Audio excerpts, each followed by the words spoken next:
Tapos maglaba ka, ha?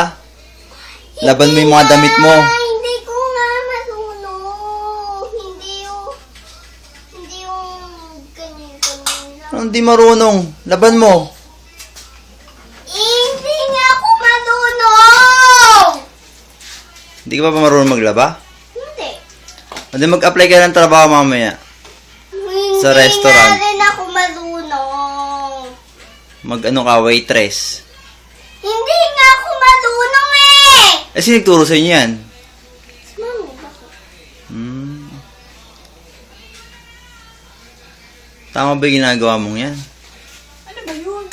Si Daddy, mag-apply daw ako ng trabaho. Sa barko? Okay.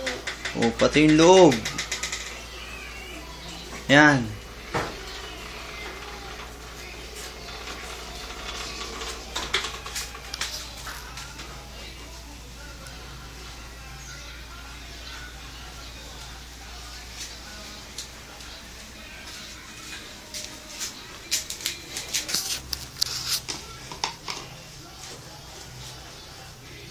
O, pagkatapos niya, mamalansya ka, ha?